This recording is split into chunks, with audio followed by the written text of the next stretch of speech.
Merci d'être avec nous en ce mercredi après-midi. Alors, en collaboration avec Desjardins et l'Union des producteurs agricoles du Québec, on a la chance d'aller en apprendre un peu plus dans diverses capsules qu'on va avoir tout le long des prochaines semaines sur le métier d'agriculteur, en fait. Aujourd'hui, on va aller s'entretenir avec un acériculteur. Il s'appelle Francis Roy. Bonjour, M. Roy, ça va bien? Bonjour, M. Veilleux, ça va très bien. Très bien. Donc, le métier d'acériculteur, finalement, faire du sirop d'érable, c'est comme dans nos veines, ça, nous autres en Beauce, mais on connaît très peu sur le processus, comment faire le meilleur sirop au monde. Là. Comment ça se passe dans votre quotidien? Bien, premièrement, pour faire le meilleur sirop au monde, il faut être situé en Beauce, ça, c'est sûr. Première affaire. Ça, c'est la base. Je vous dirais, si on y va un petit peu avec les étapes de comment ça se passe chez nous, tout dépendant de la grosseur de l'entreprise, c'est pas mal pareil partout, c'est juste les dates qui varient. Nous autres, tout de suite après les fêtes, on commence à entailler, parce qu'on a quand même une grosse entreprise. Je vous dirais, on est pas mal dans la dernière semaine, avec la semaine prochaine, qu'on va entailler les érables, dans le fond. Après ça, on va tomber plus dans les préparatifs d'assembler les séparateurs, nettoyer l'évaporateur. Et le processus d'entaillage, je reviens un peu sur l'entaillage, parce que dans le temps, on aimait ça avec les chaudières, tout ça, mais aujourd'hui, concrètement, avec les nouvelles technologies, comment ça fonctionne à l'entailler? Ben, comment ça fonctionne? On a un réseau de tubes bleus qui est permanent, qui reste toujours dans le bois. On le nettoie, dans le fond, après les sucres, avec de l'alcool, de l'eau javel, peu importe le principe qui est utilisé par l'acériculteur. On laisse ça dormir toute la saison comme ça. Puis au mois de janvier, février, mars, tout dépendant de la grosseur de l'entreprise, ben là, dans le fond, on prend une mèche, tout dépendant de la grosseur du chalumeau qui est utilisé. Nous autres, c'est 19,64. On fait un trou dans l'arbre, on rentre le chalumeau, puis on laisse ça comme ça jusqu'à temps que Dame Nature se réveille et elle prête à faire couler les arbres. Ouais, quand même. Mais ça l'a changé. Ça fait combien de temps la tube bleue que ça existe? Je me posais cette question-là. Oui, moi, ça fait longtemps. J'ai jamais travaillé avec les chaudières, là. Oui, c'est ça. C'était plus dans le temps de nos grands-parents qui faisaient ça. Il y a une question que je me pose dans le procédé. Mon père a une petite érablière artisanale, là. Rien de spectaculaire. C'est pour la famille seulement. Mais dans les plus grosses érablières, si je me trompe pas, vous faites pas bouillir l'ensemble de l'eau que vous ramassez. Il y a un processus où vous pouvez vous débarrasser de l'eau qui est pas sucrée. Ou je connais pas le terme exact. J'assume mon ignorance là-dedans, mais je pose la question. Dans toute mon ignorance, ce processus-là, vous avez pas à faire bouillir toute l'eau, là. Ça s'appelle comment tout ça? Ben, c'est un séparateur, dans le fond. C'est un osmose inversé, qui appelle le vrai mot. Dans le fond, les arbres, le taux de sucre que l'arbre dégage, c'est entre 2 et 3. Ça peut aller en bas de ça peut être 1,5. Puis nous autres, quand on passe ça dans le séparateur, c'est des membranes qui retiennent seulement le sucre qu'on veut, dans le fond.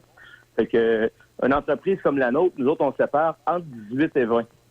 Fait qu'on va jeter de toute l'eau qui n'a pas de sucre, à va être jetée, puis on va garder juste la partie qui a du sucre parce que ça finirait plus. Là. Si on ferait bouillir comme dans le temps avec les chevaux et les chaudières, avec les grosseurs d'entreprise qu'on a là, on ferait le taux en bouillant vieillot. Là. Ça doit avoir été une révolution importante dans le sens où on sauve du temps et de l'énergie de manière importante, là.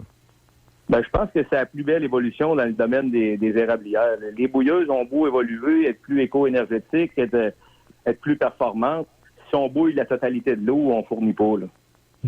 Est-ce qu'au niveau des bouilleuses et tout, est-ce que c'est encore 100% au bois, électrique? Est-ce que le procédé a changé dans les dernières années? Ça a été longtemps juste du bois. Après ça, la tendance à l'huile est arrivée. Après ça, la tendance un peu plus verte est arrivée. Le monde est retourné au bois.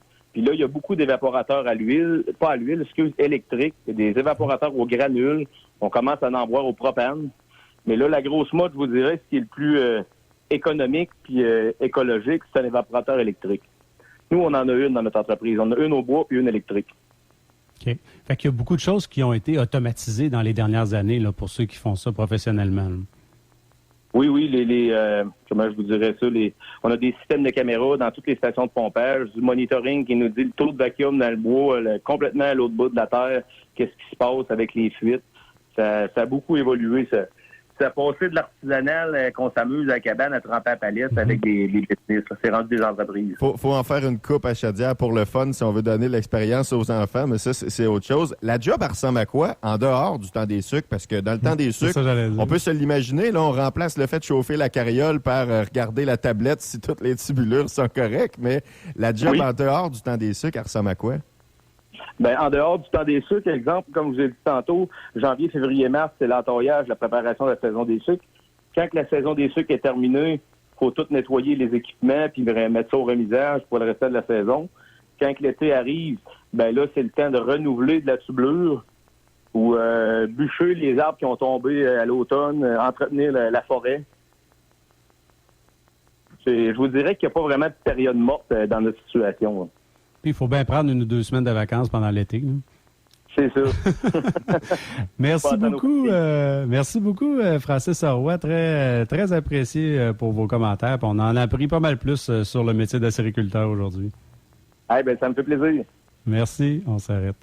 Cette capsule agricole était une présentation de Desjardins Entreprises, Beauce-Appalaches et Chemin. Votre équipe agricole et agroalimentaire qui vous accompagne à chaque étape de vie de votre entreprise. Nos 15 spécialistes formés d'agronomes, d'ingénieurs et de techniciens forestiers sont disponibles pour vous appuyer dans tous vos projets d'affaires. Rendez-vous sur desjardins.com/entreprise ou téléphonez-nous au 88-227-7000 pour plus de détails.